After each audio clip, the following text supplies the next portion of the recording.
Bismillahirrahmanirrahim. Bismillahirrahmanirrahim. Assalamualaikum warahmatullahi wabarakatuh.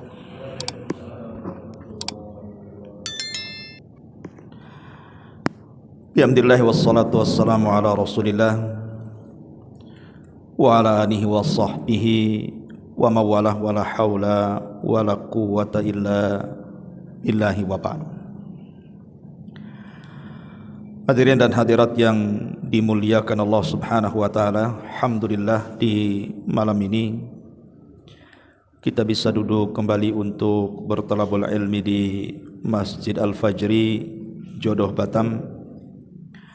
Tak lupa salawat dan juga salam kita hadiahkan kepada Rasul kita Nabi besar Muhammad sallallahu alaihi wasallam. Pembahasan di malam hari ini kita akan membahas tentang pentingnya memulai di pagi hari dengan zikir. Dan zikir apa yang harus kita baca di pagi hari di dalam memulai aktivitas kita. Ma'asyiral muslimin yang dimuliakan Allah Subhanahu wa taala,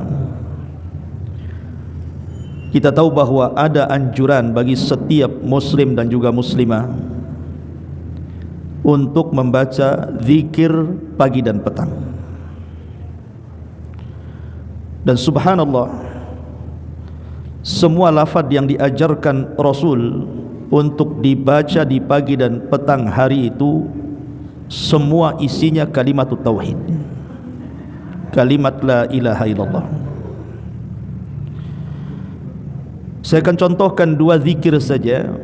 Kalau kita tidak bisa membaca semuanya, ya minimalnya beberapa zikirlah kita baca untuk memulai aktivitas kita dengan tauhid.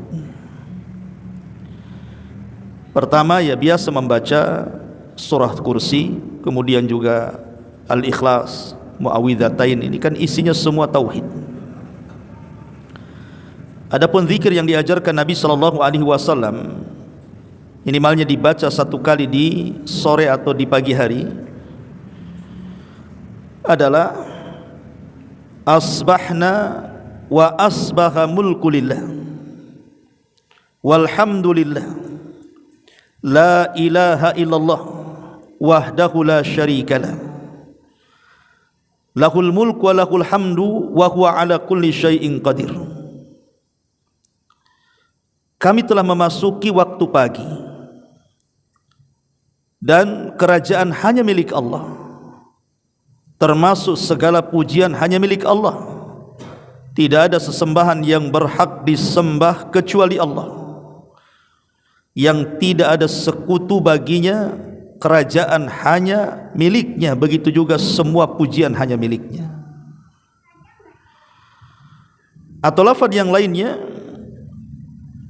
kita juga disuruh dibaca atau membaca lafaz, mungkin yang paling pendek adalah la ilaha illallah wahdahu la syarikalah lahul mulku wa lahul hamdu wa huwa ala kulli syai'in qadir. Tidak ada ilah yang berhak disembah atau diibadahi kecuali Allah yang Maha Esa. Tidak ada sekutu baginya, baginya kerajaan dan baginya segala pujian, dan Dia Maha Kuasa atas segala sesuatu. Dan banyak beberapa lafaz yang diajarkan Nabi sallallahu alaihi wasallam untuk kita baca di pagi atau di petang hari. Yang ingin saya jelaskan, apa sih faedahnya? Itu masalahnya. Ketika kita tidak tahu faedah membaca zikir pagi petang itu, akhirnya malas. Ma'asyiral muslimin yang dimuliakan Allah Azza wa Jalla, hakikatnya ketika seseorang memulai harinya dengan membaca beberapa zikir dari zikir-zikir pagi ataupun mengakhiri aktivitasnya di sore hari dengan beberapa zikir yang diajarkan Rasul, kita ini sedang memulai aktivitas kita dengan tauhid dan mengakhiri aktivitas kita dengan tauhid. Dan kalau kita bicara tentang tauhid, kalimat la ilaha illallah yang terulang-ulang dalam zikir tersebut, ini bukan kalimat biasa. Kalimat tauhid itu kalimat yang sangat agung. Apa sih keagungannya? Kalau kita sedikit bercerita tentang kisah di dalam Al-Quran, kisah tentang Fir'aun yang disebutkan dalam surah Yunus ayat 90 itu, di mana Allah Subhanahu wa taala mengatakan wajawazna bi bani Israil al-bahra fa'atba'ahum fir'aunu wa junuduhu baghyan wa adwan hatta idza adrakahu al-gharaqu qala amantu annahu la ilaha illa alladhi amanat bihi banu Israil wa ana minal muslimin. Dan ketika kami menyeberangkan Bani Israel melintasi lautan, lalu mereka diikuti oleh Fir'aun dan seluruh bala tentaranya karena hendak menganiaya, menindas dan memusuhi orang-orang yang dibawa Musa, Bani Israel, hingga bila Fir'aun itu telah hampir tenggelam di tengah lautan, tiba-tiba dia berkata, saya percaya bahwa tidak ada sesembahan yang berhak disembah kecuali Allah yang telah dipercaya oleh Bani Israel, dan saya termasuk orang-orang yang berserah diri. Kalau seandainya Fir'aun ini mengucapkan kalimat la ilaha illallah sebelum dia menyeberang lautan, tentu Fir'aun tidak akan masuk ke dalam neraka. Tapi karena dia mengucapkan kalimat itu ketika nyawa di tenggorokan, di kerongkongan, maknanya tobatnya ditolak oleh Allah Subhanahu wa taala, maka Fir'aun berhak masuk neraka. Ibnu Abbas radhiyallahu anhuma menjelaskan, sebenarnya ketika Fir'aun itu hendak mengucap kalimat lebih daripada itu, Jibril datang. Kemudian Jibril mengambil tanah dan dimasukkan ke dalam mulutnya, sehingga Allah Subhanahu wa taala katakan dalam ayat Yunus 91-nya, al-an wa qad asaita qablu wa kuntum minal mufsidin. Apakah sekarang baru kau percaya wahai Fir'aun? Baru kau sadar dan bertobat? Padahal sesungguhnya kamu telah durhaka sejak dulu dan kamu termasuk orang-orang yang membawa kerusakan. Apa sekarang engkau hendak mengucapkan kalimat itu? Maka kemudian Jibril menyumpel mulut Fir'aun karena dikhawatirkan rahmat Allah akan datang kepada Fir'aun, karena Fir'aun itu manusia yang paling jahat, sehingga Jibril menyumpel mulutnya. Sebaliknya daripada Fir'aun, tukang-tukang sihirnya, tukang-tukang sihir Fir'aun yang dari kecil sampai dia menjadi ajudan Fir'aun itu tidak pernah mengucapkan kalimat tauhid, karena namanya sihir itu pasti bergelut dengan syaitan, lawan daripada tauhid. Ketika berduel dengan Nabi Musa, mereka melihat mukjizat Nabi Musa yang mereka pandang itu bukan sihir, tapi itu kekuatan Allah. Akhirnya kemudian mereka pun sujud kepada Allah Subhanahu wa taala dan bertobat dari perbuatan sihirnya dan pengabdiannya kepada Fir'aun, dan beriman kepada Rabbnya Musa. Kemudian Fir'aun marah dan mengatakan sebagaimana dalam surah Toha 71, amantum lahu qabla an adzana lakum, amantum lahu qabla an adzana lakum. Tukang-tukang sihirku, apakah kalian akan beriman kepada Musa sebelum aku izinkan? Innahu lakabirukumul ladzi 'allamakumus sihra. Ketahuilah bahwa ia, maksudnya Musa, adalah pemimpin kalian yang telah mengajarkan kalian sihir. Fala uqatti'anna aydiyakum wa arjulakum min khilaf wa la usallibannakum fi judu'in nakhli wa la ta'lamunna ayyuna ashaddu adzaban wa abqa, kata Fir'aun. Karena engkau sudah membelot dari aku, kata Fir'aun, saya akan potong tangan dan kaki kalian secara bersilang. Kemudian kalian akan aku salib di pangkal-pangkal pohon kurma dan sesungguhnya kalian akan mengetahui siapa di antara kita yang lebih kejam, lebih pedih siksaannya. Tapi tukang-tukang sihir Fir'aun, mereka mengatakan dalam surah Al-A'raf ayat 126-nya, wa ma tankimu minna illa an amana bi ayati rabbina lamma ja'atna rabbana afriq alaina sabran wa tawaffana muslimin. Kata tukang-tukang sihir, mereka mengatakan, dan engkau tidak melakukan balas dendam kepada kami, melainkan karena kami beriman kepada ayat-ayat Tuhan kami ketika ayat-ayat itu datang kepada kami. Kemudian mereka berdoa kepada Allah, ya Allah, kami limpahkanlah kepada kami kesabaran dan matikanlah kami dalam kondisi berserah diri alias muslim. Akhirnya mereka pun sebelum dibunuh oleh Fir'aun, mereka mengucapkan kalimat la ilaha illallah. Kata Abdullah ibn Abbas radhiyallahu anhuma, lihat tukang-tukang sihir itu.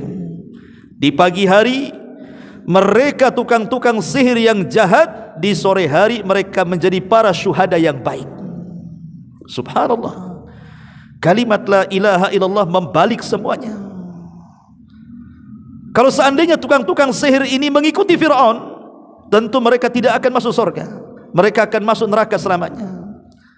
Sebagaimana kalau seandainya Fir'aun mengucapkan kalimat itu sebelum menyeberang dan sebelum nyawa di tenggorokan, tentu Fir'aun akan menjadi ahlul jannah.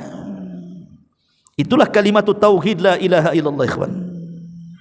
Ma'asyiral muslimin wal muslimat rahimani wa rahimakumullah. Nabi Yunus alaihi salatu wassalam, atau dikenal dengan Dhunnun, Yunus ibn Matta' alaihi salam, dia menyampaikan dakwah tauhid la ilaha illallah kepada kaumnya. U'budullaha wa la tusyriku bihi syai'an. Dia menyeru kaumnya untuk hanya menyembah Allah dan tidak menyekutukan Allah alias la ilaha illallah. Tapi kaumnya enggan. Akhirnya Nabi Yunus pun meninggalkan kaumnya sebelum Allah izinkan. Yunus pergi.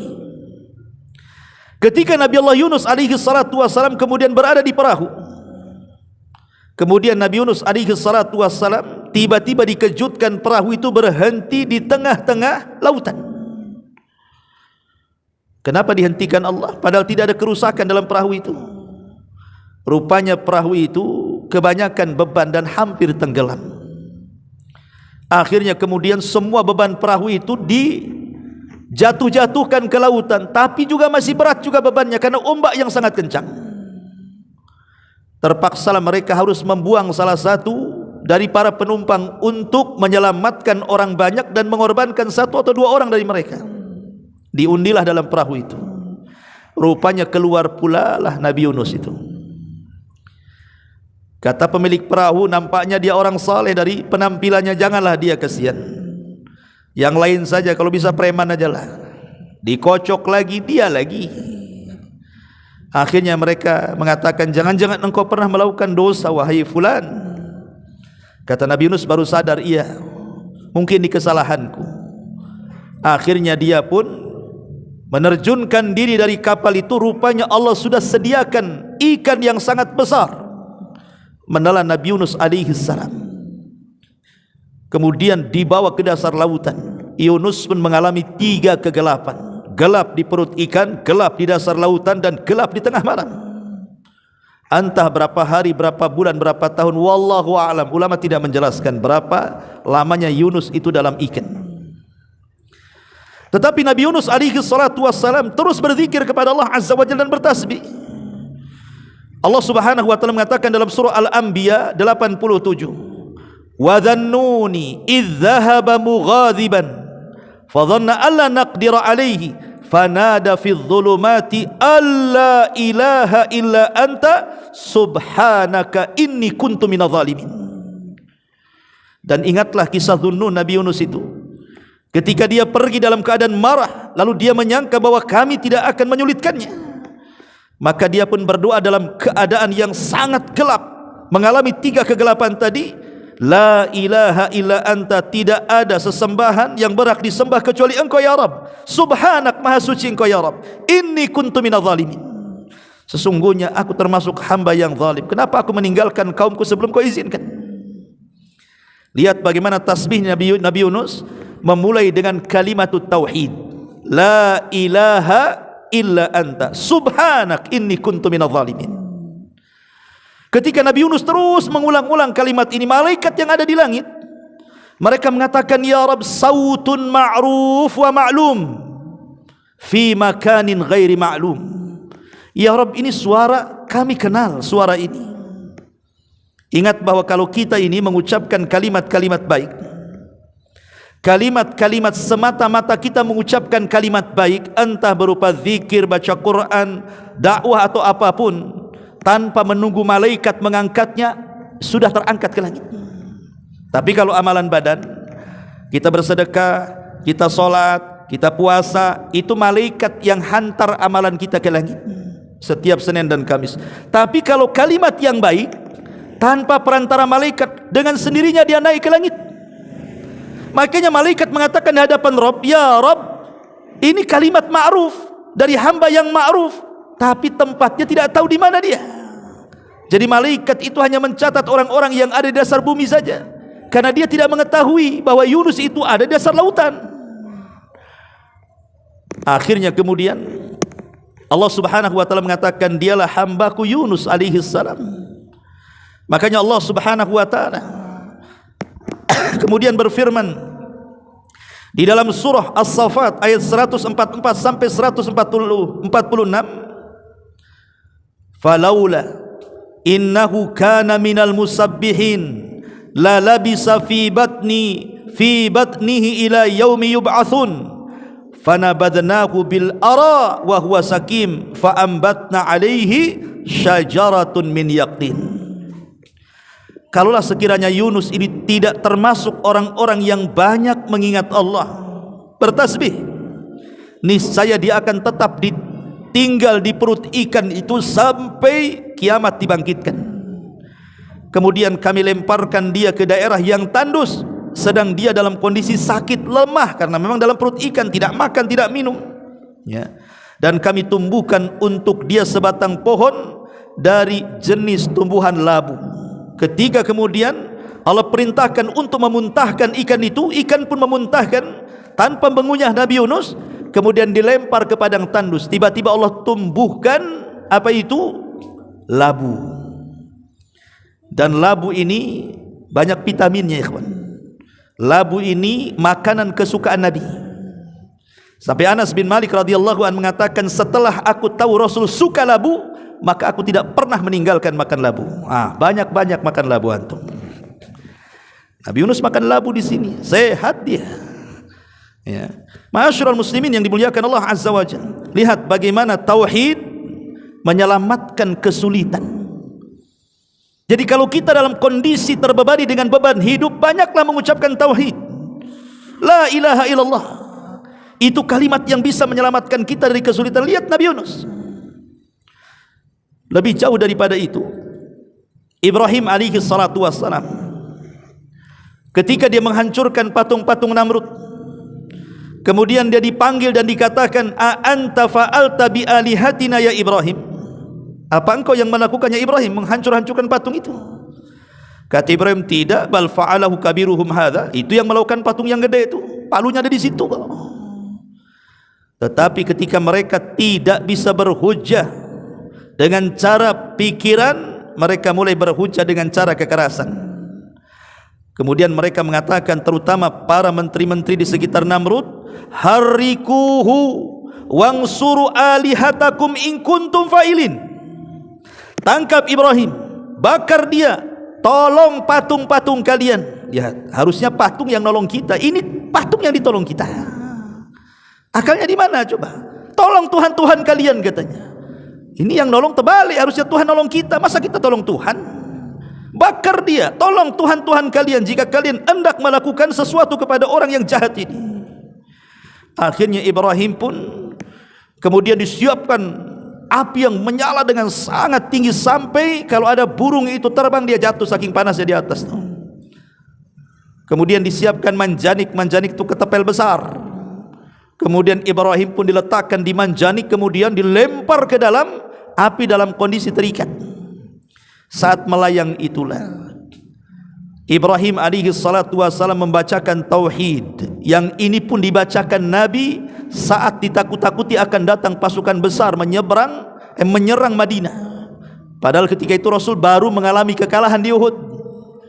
Tiba-tiba ada ancaman bahwa Abi Sufyan dan orang-orang musyrik Arab itu akan datang dengan pasukan yang lebih besar menggempur Madinah. Maka kemudian Nabi SAW mengatakan, hasbunallah wa ni'mal wakil. Cukuplah Allah dan dialah sebaik-baik pelindung.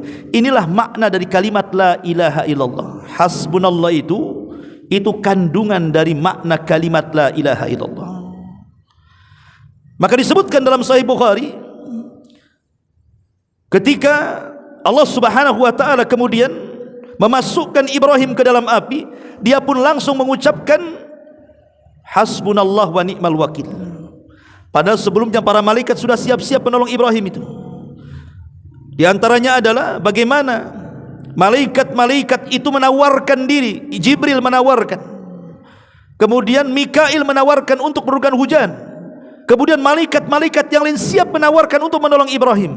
Tapi Ibrahim mengatakan, amma ilaika fala wa amma ilallahi fabala. Adapun aku harus meminta pertolongan kepada kalian wahai malaikat, tidak.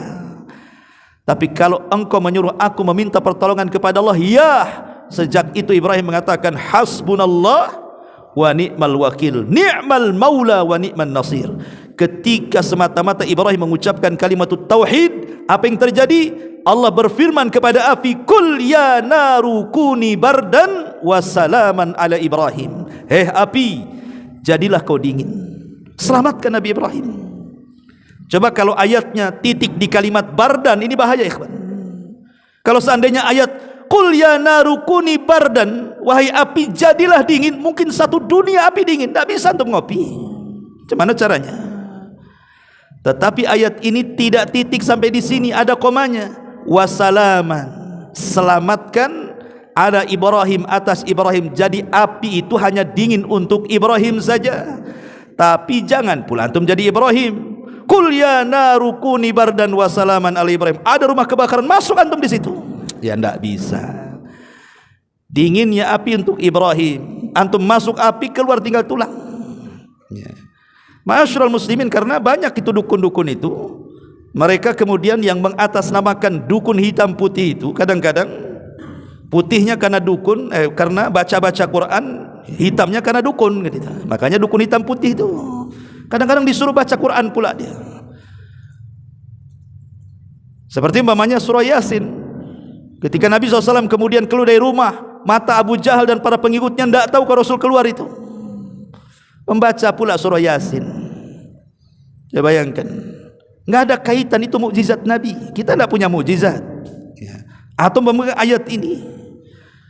Akhirnya Ibrahim pun diselamatkan. Lihat, api yang harusnya membunuh justru menyelamatkan Ibrahim. Air yang harusnya membuat kehidupan justru membuat mati Fir'aun. Terbalik, ikhwan. Air itu kan membawa kehidupan. Kami jadikan air itu segala sesuatu bisa hidup. Tapi membinasakan Fir'aun dengan air. Api yang harusnya membakar dan membunuh manusia justru menyelamatkan Ibrahim alaihi salatu wassalam. Kenapa demikian? Karena kalimat tauhid yang diucapkan Ibrahim alaihi salatu wassalam. Kemudian siapa lagi? Nabi Ayub alaihi salatu wassalam diberikan berbagai macam ujian beban hidup yang mungkin kalau kita di posisinya mati berdiri kita dibuatnya. Hartanya ludes, tidak tersisa. Anak-anaknya semua mati, tidak tersisa.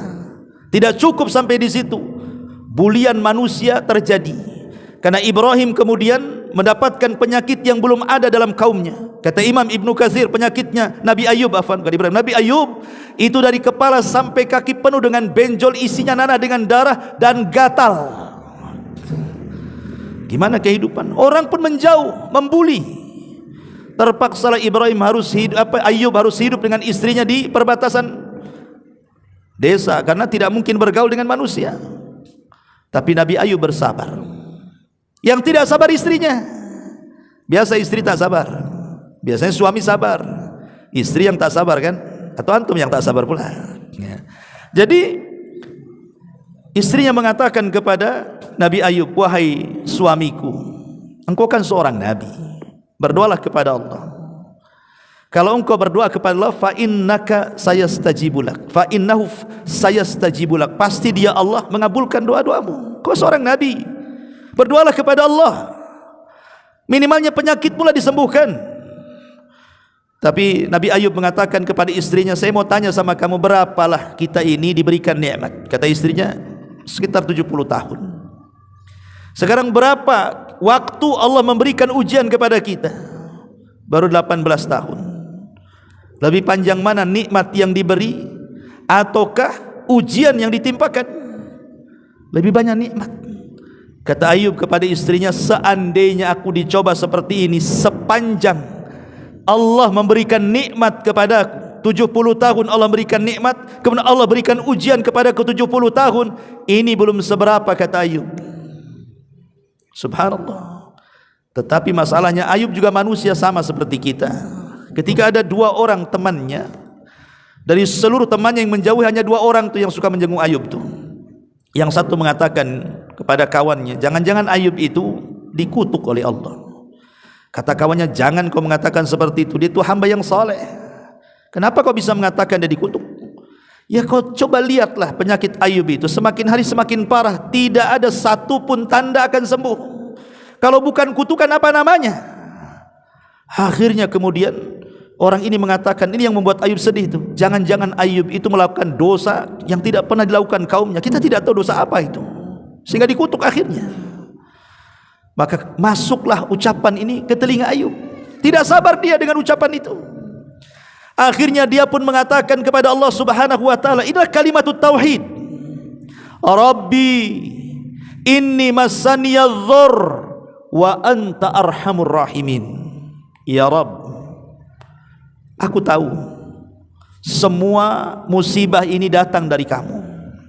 Dia nasabkan musibah kepada Allah, sebagaimana nikmat dinasabkan kepada Allah, dan dia memulai dengan kalimat Rabb. Rabb itu kalimatut tauhid, panggilan Allah. Setiap doa para nabi memulai dengan kalimat Rabb. Ya Rabb, sesungguhnya aku tahu bahwa yang menimpakan madarat ini datang dari kamu, tapi aku tahu juga, kata Ayub, engkau zat yang maha pengasih di antara hamba-hambamu yang pengasih. Artinya tidaklah engkau menguji diriku wahai Allah kecuali karena sayangmu kepadaku. Makanya Nabi SAW mengatakan apa? Inna Allah idza ahabba abdan ibtalahum faman radiya falahu ridha wa man sakhita falahu sukhtu. Allah itu kalau suka dengan hambanya, pasti hamba itu diuji. Entah kesehatannya, entah ekonominya, entah keluarganya, entah dengan kematian orang-orang yang dicintainya, pastilah Allah uji itu.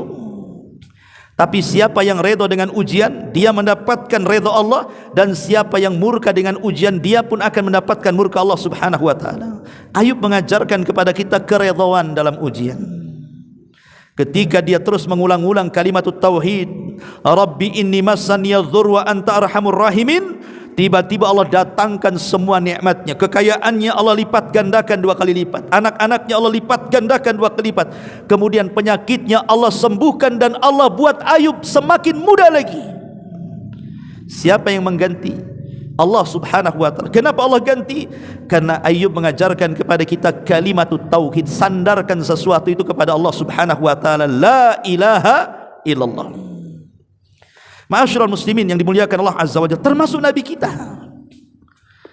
Nabi SAW dalam perang Badar, disebutkan oleh riwayat Umar bin Khattab radhiyallahu an, Nabi tidak pernah perang sebelumnya dan tidak punya pengalaman perang juga sebelumnya, dan itulah perang perdana dalam perang Badar itu. Ya wajar pasukan 314 melawan 1000 lebih, ya ketakutanlah Nabi, manusiawi. Di malam hari Rasul bersama Abu Bakar bermunajat istighatsah dan mengatakan doa yang ma'ruf yang dibaca Nabi SAW. Apa doanya? Allahumma anjiz lima wa'adtani, Allahumma ati ma wa'adtani, Allahumma intahlik hadil isabah falan tu'bad abada. Ya Allah, kabulkan janjimu kepadaku. Ya Allah, datangkan janjimu kepadaku. Ya Allah, kalau kau hancurkan pasukan yang sedikit ini, engkau tidak ada yang menyembah lagi di permukaan bumi ini. Kemudian terus bermunajat kepada Allah, berdoa kepada sampai khusyuknya, ridaknya Rasul, selendangnya Rasul jatuh. Abu Bakar mengambilnya, kemudian dipakaikan kepada Rasul, kemudian mengatakan, hasbuka hasbuka ya Rasulullah, cukup wahai Rasul, Allah sudah mengijabah doamu. Akhirnya Allah subhanahu wa ta'ala malam itu menunjukkan kekuatannya, dikirim 1000 dulu, 1000 malaikat dipimpin oleh Jibril. Ketika itu Rasul mengatakan kepada Abu Bakar, absyir ya Abu Bakrin, berbahagialah ya Abu Bakar, Allah sudah kirim dan Allah perlihatkan 1000 malaikat kepadaku. Ketika keesokannya perang, Allah tambah lagi 2000 jadi 3000. Ketika perang berkecamuk, Allah tambah lagi 2000 jadi 5000. 5000 malaikat terlibat dalam perang Badar, dipimpin oleh Jibril, menunggang kuda Haizum namanya. Kudanya Jibril itu namanya Haizum. Kaidum Haizum, majulah wahai Haizum, kata Jibril sambil menghunus pedang. Maka Allah menangkan dalam perang Badar ini. Lihat bagaimana dahsyatnya kalimatut tauhid. Makanya Nabi SAW kalau ada kesulitan yang tidak bisa keluar dari situ, dan ini pun antum bacalah, antum harus yakin, jangan coba-coba. Setiap doa itu tidak boleh coba-coba, tidak boleh ada keraguan, harus yakin. Kalau coba-coba saja ya tidak yakin antum dengan kalimatut tauhid. Harus yakin. Apa kata Nabi SAW dalam sebuah hadis yang dikeluarkan oleh Imam Muslim dan Bukhari dari Ibnu Abbas radhiyallahu anhuma, kana Nabi sallallahu alaihi wasallam yad'u indal qarabi. Rasul senantiasa berdoa di saat genting yang luar biasa. Apa doa Rasul? La ilaha illallahil azim Al-Halim, la ilaha illallah Rabbus samawati wal ardi wa Rabbul arshil azim. Ini doanya Nabi. La ilaha illallah Al-Azimul Halim, la ilaha illallah Rabbus samawati wa Rabbul ardi, la ilaha illallah Rabbul arshil azim. Atau kalau disingkat, la ilaha illallah Al-Azimul Halim, la ilaha illallah Rabbus samawati wal wa Rabbul arshil azim. Pendek ya. Baca doa ini ketika kita lagi sulit, lagi ada masalah, ulang-ulang doa ini. Saya yakin setiap masalah pasti diuraikan. Tapi harus yakin, kita ini punya Tuhan yang yakin. Jangan pula berdoa dengan keraguan. Coba-coba, kan kata Ustaz katanya begitu. Nggak bisa coba-coba. Antum main coba-coba. Ibadah itu bukan coba-coba. Ibadah itu harus penuh dengan keyakinan, karena Rabb yang kita sembah yakin, maka beribadahlah kepada Allah dengan cara yakin, dan doa bagian daripada ibadah. Ma'asyiral muslimin yang dimuliakan Allah Subhanahu wa taala. Kalimatut tauhid la ilaha illallah disebutkan dalam kitab Al-Muwatta li Imam Malik dari Talha ibn Ubaidillah ibn Quraiz. Nabi SAW mengatakan, afdalud du'a du'a'u yawma arafah, wa afdalu ma qultu ana wan nabiyyuna min qabli la ilaha illallah wahdahu la syarikalah. Apa kata Nabi SAW? Seutama-utama doa adalah doa di hari Arafah. Tapi seafdol-afdolnya kalimat adalah kalimat yang aku katakan dan oleh seluruh Nabi katakan, la ilaha illallah wahdahu la syarikalah. Kalimatut tauhid. Semua para Nabi mengucapkan kalimat la ilaha illallah, karena Rasul yang mengatakan seutama-utama kalimat adalah kalimat yang aku ucapkan dan seluruh para Nabi ucapkan, la ilaha illallah wahdahu la syarikalah. Nabi Musa alaihi salatu wassalam datang kepada Allah karena dia kalimur rahman, Nabi yang suka berdialog dengan Allah. Apa kata Musa? Ya Rabb, alimni du'aan adzukuruka wa ad'uka bi. Ya Rabb, ajarkanlah satu kalimat doa yang aku bisa berzikir dan berdoa dengan kalimat itu. Maka Allah mengatakan, ya Musa qul la ilaha illallah. Wahai Musa, katakan la ilaha illallah. Kalimatut tauhid. Kata Nabi Musa, ya Rabb, semua manusia mengucapkan kalimat itu, yang lain saja. Maka Allah mengatakan, ya Musa, lau anna samawati sab'i wa amirahunna wal aradina sab' fi kifatin wala ilaha illallah fi kifatin malat bihinna la ilaha illallah. Hei Musa, kalau seandainya langit dan bumi diletakkan di satu neraca timbangan, la ilaha illallah di neraca satunya, maka la ilaha illallah lebih berat dibandingkan langit dan bumi. Lihat, ketika kita mengucapkan kalimat la ilaha illallah, kalimat ini adalah kalimat yang bisa memberatkan, lebih berat dibandingkan langit dan bumi. Ini bukan main-main. Jadi kalau antum memulai di pagi hari dengan zikir pagi dan petang, itu sama dengan memulai dengan kalimat tauhid, dan antum sudah mengucapkan kalimat yang diucap oleh seluruh manusia, bahkan seluruh alam semesta, bahkan lebih berat timbangannya dibandingkan langit dan bumi. Jadi jangan remehkan itu kalimat zikir pagi dan petang itu, karena isinya tauhid masalahnya. Makanya kenapa tauhid ini adalah tiket kita masuk ke dalam Islam dan tiket kita masuk ke dalam surga. Kalau seandainya kita ini puasa, kita ini zakat, kita ini haji, kita solat, tapi tidak mengucapkan kalimat la ilaha illallah, semua amalan itu ditolak oleh Allah Subhanahu wa taala. Karena tiket masuk Islam itu adalah syahadataini, dua kalimat syahadat. Walaupun antum semua infakkan seperti Abu Bakar, diinfakkan semua hartamu, solat tiap malam, pagi, petang, siang, malam solat, puasa tiap hari, puasa mutlak, haji bolak-balik, tapi kalau tidak mengucapkan kalimat la ilaha illallah, percuma itu semua. Usairim adalah seorang sahabat yang ketika Sa'd bin Mu'adz ini pemimpin kabilah Aus. Sa'd bin Mu'adz ini ketika dia masuk Islam di tangan Mus'ab bin Umair, maka dia perintahkan satu kabilah untuk masuk Islam. Kata Sa'ad, kalau kalian tidak masuk Islam, jangan satu atap denganku. Akhirnya satu kabilah Aus masuk Islam, yang belakangan disebut Ansar. Karena Ansar itu dari gabungan dua kabilah, satu Khazraj, satu Aus. Ketika semua masuk Islam, jadilah mereka orang-orang Ansar. Kalau yang dari Mekah disebut Muhajirin, kalau Madinah disebut Ansar. Lah suku Aus ini semua masuk Islam di tangan Sa'ad ini, Sa'ad ibn Mu'adz ini. Kalau pemimpin Aus Sa'ad ibn Ubadah, sama-sama Sa'ad namanya pemimpin Aus dan Khazraj ini, dua Sa'ad lah bahasanya. Lah pemimpin Aus ini Sa'ad ibn Mu'adz ini mengatakan kepada kaumnya, masuk Islamlah kalian, kalau tidak jangan satu atap. Dipaksa masuk Islam, satu kabilah masuk Islam, kecuali satu orang namanya Usairim, tidak mau dia. Ketika perang Uhud, semua kerabat-kerabatnya satu suku ikut perang membela Nabi karena mereka sudah muslim. Usairim datang kepada Nabi SAW, ya Rasulullah, izinkan aku perang, aku ingin membela kabilahku. Oh, enggak bisa, kabilahmu muslim, kau kafir, kau tidak bisa terlibat perang. Lalu apa yang menjadikan aku supaya aku bisa menjadi orang-orang yang dilibatkan dalam perang sebagaimana sanak saudaraku ikut terlibat dalam perang? Kata Nabi SAW, Qul la ilaha illallah wa anni Rasulullah, katakan la ilaha illallah dan saya adalah Rasulullah. Maka dia pun akhirnya karena ingin ikut perang, dia pun mengucapkan dua kalimat syahadat, asyhadu an la ilaha illallah wa asyhadu anna Muhammad Rasul. Akhirnya terlibat perang. Perang Uhud kan kalah kaum muslimin. Ketika Nabi SAW melihat kekalahan kaum muslimin, dia sedih, dia mencari jasad-jasad orang yang mati. Rupanya ada Usairim mati. Kemudian Rasul mengatakan kepada para sahabatnya, tahukah kalian siapa orang itu? Dialah Usairim. Amalannya sedikit, tapi pahalanya besar. Abu Hurairah mengatakan di hadapan kawan-kawannya, maukah kuhabarkan kepada kalian seseorang yang tidak pernah sujud tapi masuk surga paling tinggi, katanya.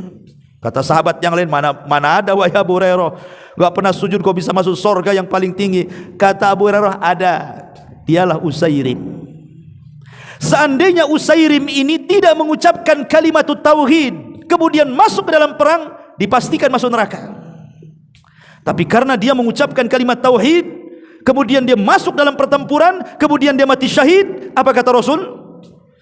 Bidadari sudah menanti dia, katanya, dan berebut untuk mengambil rohnya. Subhanallah, ya. Lihat bagaimana kalimat tauhid yang luar biasa ini. Makanya seandainya kemudian Usairim ini berjihad tanpa mengucap dua kalimat syahadat itu, maka sia-sia perangnya, kan? Menunjukkan bahwa amalan sebesar apapun, sampai anda mengeluarkan harta, jiwa, waktu dan sebagainya, kalau tidak didasari dengan kalimat tauhid la ilaha illallah, percuma amalan itu.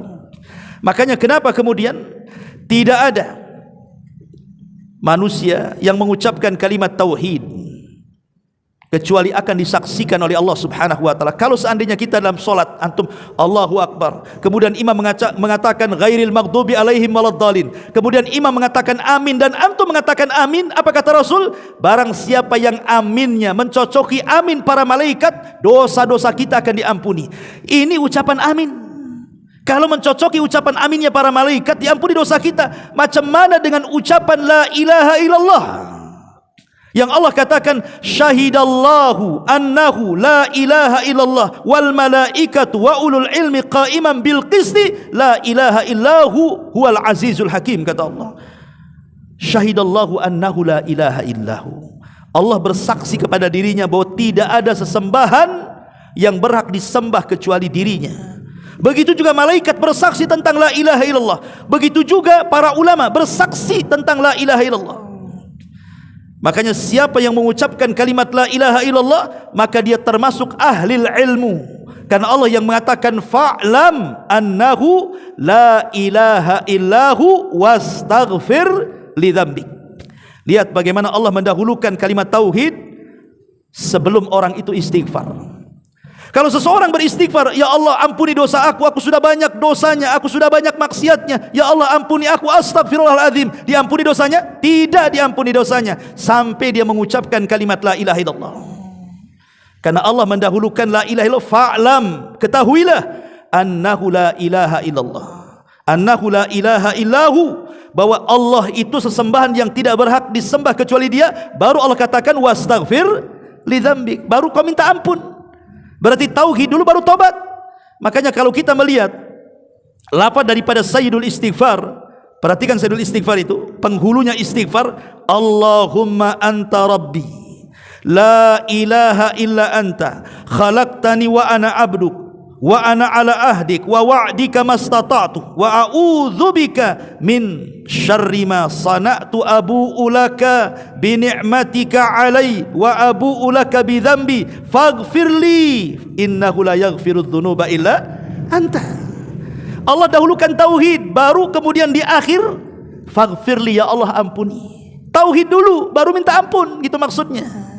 Kalau orang tidak bertauhid, walaupun banyak dosanya minta ampun, tidak akan diterima ampunannya sampai dia mentauhidkan Allah Azza wa Jalla. Sampai dia mentauhidkan Allah. Orang banyak dosa, dia berzina, dia berjudi, dia maksiat macam-macam, tapi dia datang ke dukun, tidak mentauhidkan Allah, percuma. Karena dia tidak mengamalkan kalimat la ilaha illallah. Ma'asyiral muslimin yang dimuliakan Allah Subhanahu wa taala, Usama ibn Zaid itu cucu angkat Nabi, karena dia putra daripada Zaid ibn Harithah. Rasul itu ketika meninggal anak laki-lakinya sedih. Akhirnya Khadijah membeli seorang budak namanya Zaid ibn Harithah, dihadiahkan kepada Rasul. Jadilah anak angkat untuk menghibur, karena anak laki-laki Rasul meninggal dunia. Jadilah anak angkat kesayangan Nabi. Zaid punya anak namanya Usama, dan itu cucu angkat kesayangan Nabi. Usama disuruh oleh Nabi SAW berperang dalam sebuah sariyah, pasukan khusus yang tidak dipimpin Nabi. Menang dalam peperangan itu. Ketika dalam peperangan itu sudah menang, dia dan seorang Ansor mengejar orang musyrik. Dikejar orang musyrik sama dia. Rupanya terkejar karena kelelahan orang musyrik ini. Pertama orang Ansor datang membawa pedang, dan ketika hendak dihunuskan, tiba-tiba dia mengucapkan kalimat tauhid la ilaha illallah Muhammadur Rasulullah, katanya. Tidak jadi disarungkan kembali, kemudian pergi. Kemudian Usama ibn Zaid heran, kenapa tidak ditebas? Didatangi sama dia. Kemudian ketika dia menghunuskan pedang, dia mengucapkan kalimat itu lagi, la ilaha illallah Muhammadur Rasulullah. Ditebas juga sama Usama itu. Mati dia. Kabar ini sampai kepada Rasul. Marah Rasul kepada Usama dan mengatakan, sini kau Usama, aqatalta man qala la ilaha illallah, kau bunuh orang yang sudah mengucap kalimat la ilaha illallah. Usama membela dirinya dan mengatakan, Rasul, ini dalam peperangan, bisa saja dia tipu-tipu, dia takut pedangku sehingga dia mengucapkan kalimat tauhid, bukan karena betul dari hatinya. Maka Rasul mengatakan, afala syaqaqta an qalbi, apakah engkau sudah membelah dadanya wahai Usama sehingga kau tahu isi hatinya, katanya. Dalam riwayat Rasul sampai mengulang-ulang kalimat ya Usama, kaifa bila ilaha illallah idza ja'atka yaumul qiyamah. Usama, apa pertanggungjawabanmu tentang kalimat yang dibaca orang itu. Kalau seandainya la ilaha illallah datang kepada Allah dan mengatakan, ya Rabb, orang ini membunuh orang yang mengucapkan kalimat ini, katanya. Diulang-ulang kalimat itu sampai Usama mengatakan, laitahu aslamtu yaumaidzin. Coba kalau aku baru masuk Islam gak dimari kayak gini, katanya. Karena orang yang sudah lama Islam ya wajarlah dikerasi ya. Kalau mu'alaf kan dilembuti. Makanya dia mengatakan, aduh, coba aku baru masuk Islam ini, Rasul gak semurka ini sama aku, katanya. Ya. Lihat bagaimana keutamaan la ilaha illallah. Sampai Hudzaifatul bin Yaman, beliau mengatakan nanti di akhir zaman, walaupun sekarang sudah akhir zaman, tapi nanti di akhir-akhir, ketika Quran akan diangkat dalam satu malam, antum baca sudah tidak ada tulisan, antum keluarkan hafalan, hilang hafalan. Islam tinggal hanya namanya. Orang tidak mengenal apa itu salat, apa itu puasa, apa itu zakat, enggak kenal apapun. Mereka hanya mengenal kalimat la ilaha illallah. Itu pun yang mengucapkan bukan yang muda-muda, yang sudah tua-tua. Mereka menghafal kalimat itu dari nenek moyangnya, bukan karena paham maknanya.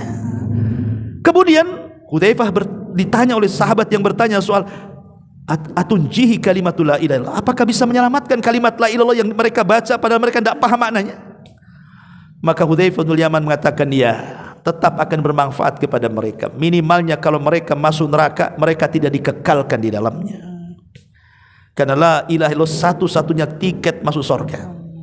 Ya.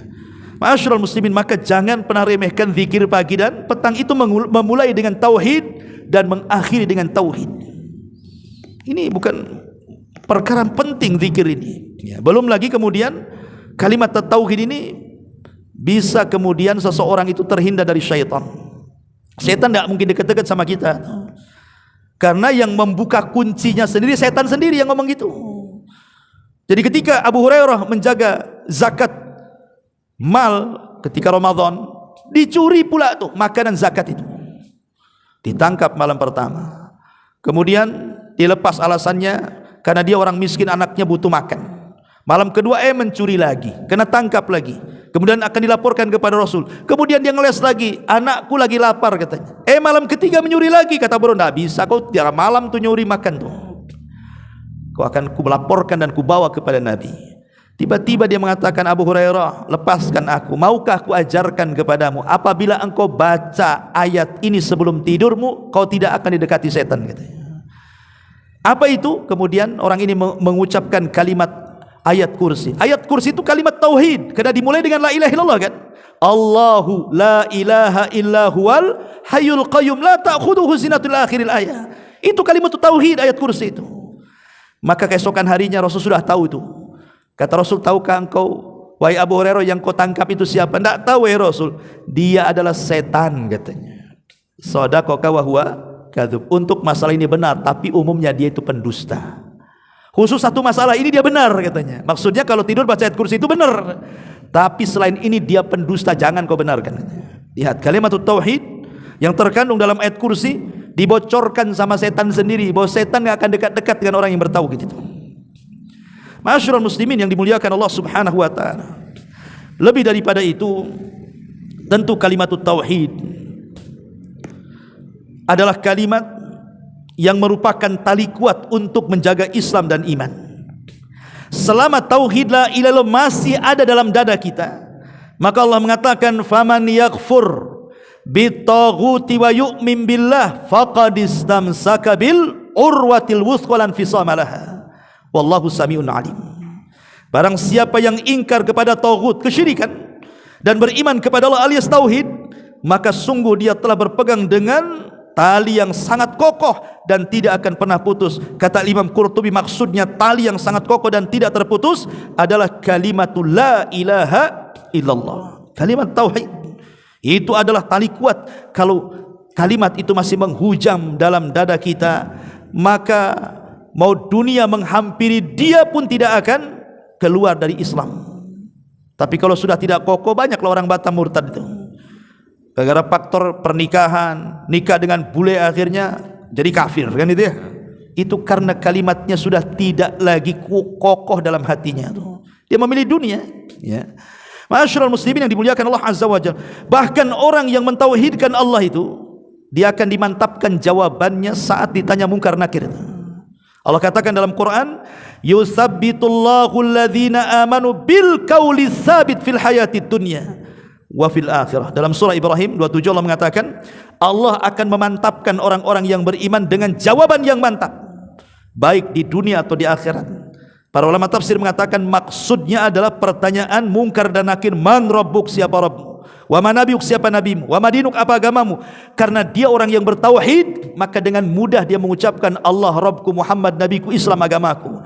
Ketika itu Allah katakan sadaqa abdi, hambaku telah benar. Bentangkan pintu sorga, arahkan ke kuburannya, luaskan kuburannya sejauh mata memandang, hantarkan kenikmatan sorga ke dalam kuburannya. Itu yang disebut dengan nikmat kubur namanya. Ya, tauhid ini luar biasa. Bahkan tauhidlah cabang iman tertinggi. Iman itu kan bercabang-cabang. Yang paling rendah kalau antum berjalan nampak paku diambil kemudian disisihkan, takut orang keinjak, itu paling rendah tuh. Tapi yang paling tinggi adalah al-imanu bid'un wa sab'una syu'batan fa afdaluha qaulu la ilaha illallah, kata Rasul, wa adnaha imatatul adza 'anit tariq. Kata Nabi SAW, iman itu 70 lebih tingkatan. Yang paling utama adalah perkataan la ilaha illallah, dan yang paling rendah adalah membuang hal-hal yang mengganggu orang yang jalan. Menyingkirkan batu, menyingkirkan apalah terserah. Tapi walaupun demikian ikhwan, walaupun hanya menyingkirkan batu, beling, paku yang orang lewat itu saja sudah luar biasa. Kata Rasul, sana'iul ma'ruf taqi masari asu, bahwa perbuatan-perbuatan baik sekecil apapun itu bisa menjadikan kita selamat dari murka Allah Subhanahu wa taala. Maka jangan bakhil untuk melakukan kebaikan walaupun sekecil apapun. Bahkan lebih daripada itu, Allah Subhanahu wa taala mempermisalkan bahwa kalimat tauhid ini adalah kalimat yang luar biasa. Allah Subhanahu wa taala berfirman, ilaihi yas'adul kalimut thayyib wal 'amalus salihu yarfa'u. Ilaihi yas'adul kalimut thayyib wal 'amalus salihu yarfa'uhu. Kepada Allah lah ucapan-ucapan yang baik itu naik dan amalan soleh terangkat. Tadi saya sudah katakan di mukadimah, kalimat ilahi yas'ad, yas'ad itu diambil dari sa'ida yas'adu.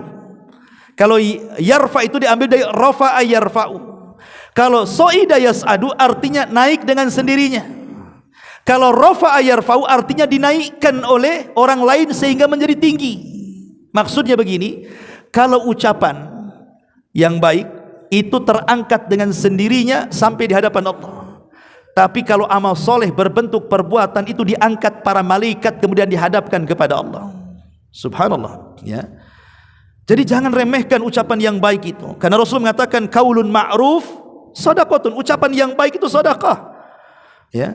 Apakah itu baca Quran, apakah itu zikir, apakah itu mengajak manusia kepada kebaikan, mencegah dari kemungkaran, ataukah ketika kita bicara memilih diksi dan kata-kata mana yang enak didengar, mana yang halus, mana yang santun.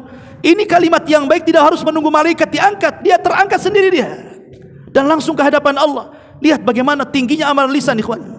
Tapi kalau amalan badan itu malaikat yang naikkan. Ya, jadi banyak-banyaklah kita ini mengucapkan kalimat yang baik, dan tidak ada kalimat yang lebih baik dibandingkan kalimat la ilaha illallah. Afdalul dzikri la ilaha illallah. Seafdal-afdalnya zikir, kata Rasul, adalah kalimat la ilaha, kalimat tauhid. Makanya kemudian Allah mempermisalkan dalam surah Ibrahim 24 itu, alam tara kaifa daraballahu mathalan kalimatan thayyibatan kasyajaratin thayyibatin asluha tsabitun wa far'uha fis sama tu'ti ukulaha kullahinin bi'idni rabbiha wa yadribul amsala lin-nasi la'allahum yatadzakkarun. Tidakkah kamu perhatikan, kata Allah, bagaimana Allah membuat perumpamaan kalimat yang baik seperti pohon yang baik. Akarnya menancap sampai ke bumi, kemudian cabangnya menjulang sampai ke langit. Pohon itu memberikan buah-buahan pada setiap musim dengan seizin Tuhannya. Allah membuat perumpamaan-perumpamaan itu supaya manusia berfikir. Maksudnya apa? Kalimat di sini, pohon yang baik adalah kalimatut tauhid. Adapun akarnya yang menancap diaplikasikan lewat perbuatan dia. Adapun kemudian dahannya menjulang ke langit, bahwa kalimat tauhid akan mengangkat semua amalan kita kepada Allah. Kemudian buahnya yang kita makan setiap musim itulah sorga. Itulah kalimat tauhid. Akan mengokohkan jiwa dan akan mengangkat semua amal, dan terakhirnya kita masuk ke dalam surga. Ini permisalan yang luar biasa dari Allah Subhanahu wa taala. Bahkan orang yang meninggal kemudian dia mengucap kalimat tauhid, man qala fi akhir kalamihi la ilaha illallah dakhalal jannah. Siapa yang ucapan kalimat akhirnya la ilaha illallah, maka dipastikan masuk surga. Maka dari situ Rasul mengatakan lakinu mautakum bila ilaha illallah. Talkinkan, ejahkan orang yang sedang sakaratul maut dengan kalimat tauhid, karena itu kalimat yang bisa mengakhiri manusia husnul khatimah. Inilah di antara keutamaan tauhid. Makanya sering, atau saya ulang lagi, jangan lupa zikir pagi petang, karena itu sama dengan memulai aktivitas kita dengan tauhid dan mengakhiri aktivitas kita dengan tauhid. Subhanakallah bihamdika asyhadu an la ilaha illa anta astaghfiruka wa atubu ilaik. Allahu ta'ala alam.